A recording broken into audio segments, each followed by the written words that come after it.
नमस्कार सगळ्यांना, शुभ सकाळ. सकाळची घरची सगळी कामावरून रानात आलो आहे. इथं भुईमुगाच्या रानात आलो आहे. वेल चांगलं वाळलेत आपलं आता भुईमुगाचं. तिचं गोळा करून आता घरी न्यायला लागलो आहे. इकडं गोळा करून द्यायला चालू येतं आणि मी थोडं थोडं उचलून दिलं तसं नेते घरी. आणि आबाळ बघाच कसलं आले, एकदम काळाभोर आबाळ आले. पाऊस काही नाही पण आबाळ तर यायला चालू आहे. चला तर मग आता असं सगळं वेळ गोळा करून घेतो दोघीजणी आणि घरापाशी नेऊन टाकायचे. तर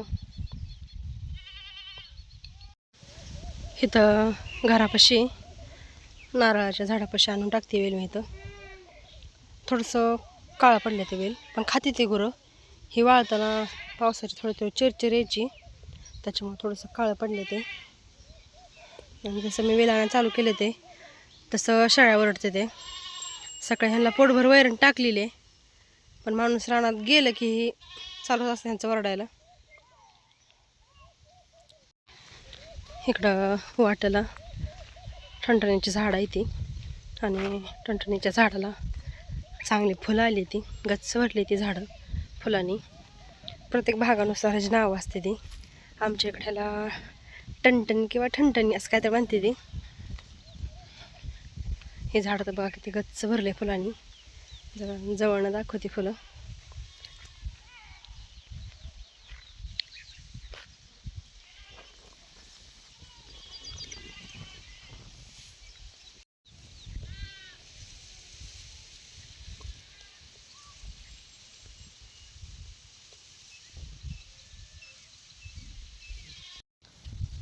गवता सगळं टोळ टाकायला गेल्यावर शेळ्या सोडून आणल्या खाली. वेळ गोळा करापर्यंत चरून निघते ना चांगल्या. आणि चला बघूत आपलं कांद्याचं रोप कसं उगवले, भाजीपाला कसा उगवले लावलेला. रोप तर मस्त उगवले. जवळ दाखवते.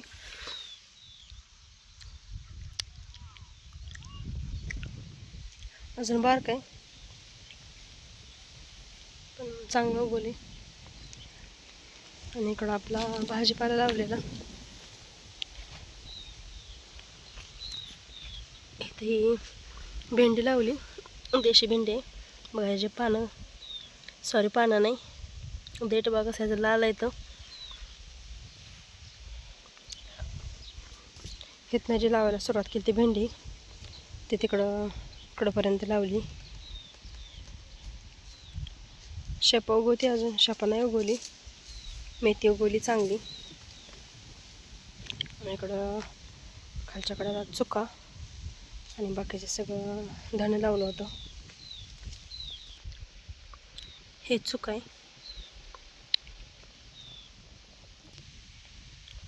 आणि इकडं शेपा उगवते अजून, पण मेथी मात्र मस्त आली उगवून. आणि इकडं आपलं धनं छान फुटली. कोथिंबीर पण, सॉरी उगवली कोथिंबीर पण छान.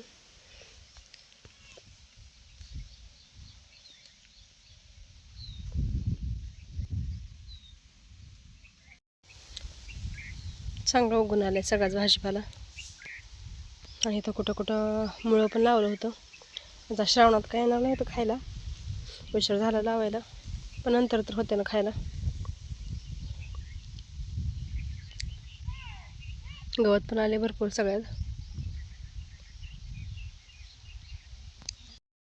4:45 वाजल्या. सगळं वेल गोळा करून झालं.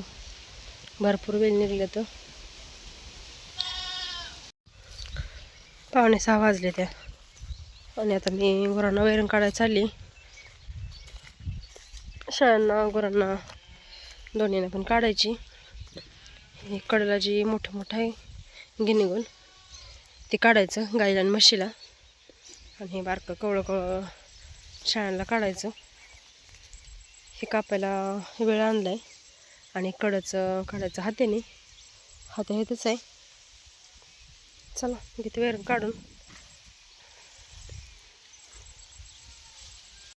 गुरांना वैरण टाकून घेतली आणि इकडं शेळ्यांना पण वैरण टाकून घेतली. दुपारचे जेवण केलेले भांडे येते, भांडे घासून घेते आणि मग भांडे घासून परत संध्याकाळी स्वयंपाकाला लागायचं. इकडं चालू आहे ते आता चपात्या करायला. आणि चपात्या झाल्यावर मोदक करायचे. तर काल देवांना जे नारळ फोडलं होतं तेच नारळ खिसून त्याच्यामध्ये साखर टाकून मोदकासाठी सारण तयार करून घेतले. आता चपात्या होते ते तोपर्यंत मी पण काहीतरी भाजी करून घेते आणि मग दोघीजणी मिळून मोदक करतो. कारल्याची भाजी करणारी. कारले जरा थोडी निभर होती त्यामुळे अशी बारीक बारीक चिरून घेतली ती. त्याच्यासाठी इकडं लसूण घेतलं सोलून, भाजीला फोडणी दिली आणि आता मोदक करायला लागलो.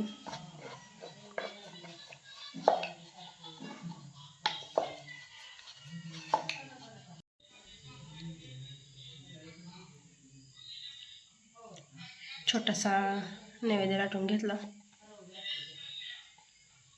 आणि त्याच्यामध्ये केलेलं नारळाचं सारण भरून मस्त तसं मोदक तयार करून घ्यायचं.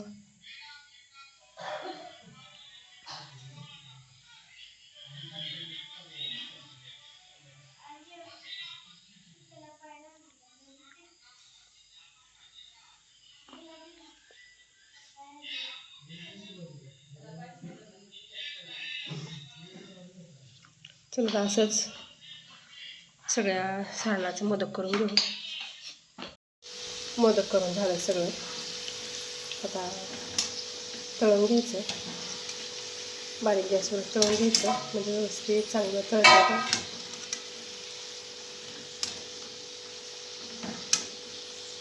The next day.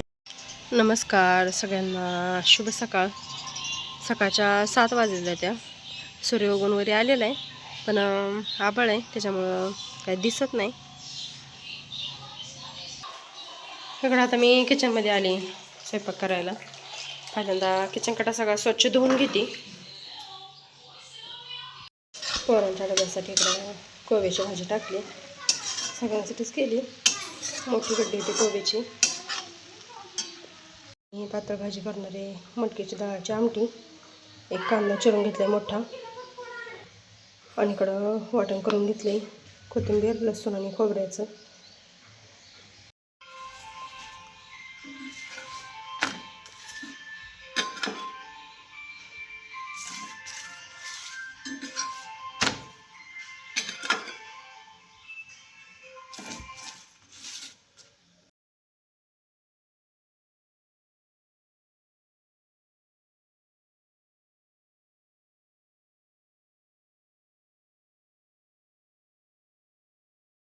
कामं आवरली आणि आता रानात आलोय. भुईमुगाचं रान लुटून घेतले, त्यातल्या आता शेंगा उकरायचे. ते वेलाच्या खाली जे थोड्या थोड्या राहिलेल्या असते ते उकरूनच घ्याव्या लागते. त्या वरच्या वेचून घेतल्या होत्या काल लोटरल्या आणि इकडे बघा खाली पाखरांचं थवच्या थवं शेंगा वरच्या फोडून खाते ती सुचीनं. चला बसतो तो उकरायला. ही अशी उकरी, ह्याचा इथला दांडा मोडलाय आणि त्यानं ह्या अशा उकरायच्या शेंगा हे असे सापडते. ते शेंगा खाली राहिलेल्या.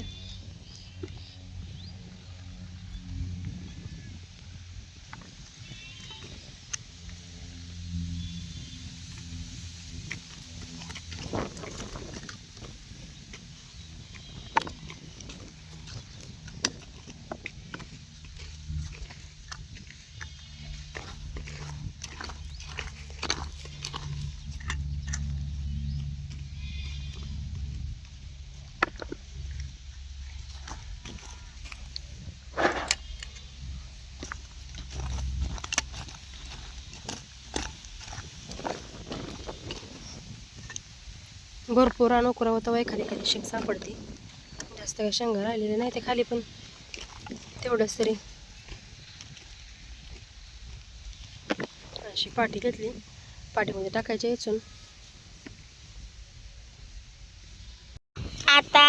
आणि मी शेंगा काढते त्या रानातल्या. उकरतोय रे, काढत नाही. उकरून काढतोय. वाट सापडते ते उकरल्यावर. एवढ्या शेंगा उकरून झाल्या. आता वाजले त्या 6. चला आता वैरण काढून घेते. वैरण घेऊन जाते घरी. आता इकडे पोरं सायकल खेळते ती. वैरण काढून झाली आणि इकडे बघा मस्त असा सूर्यास्त झालाय.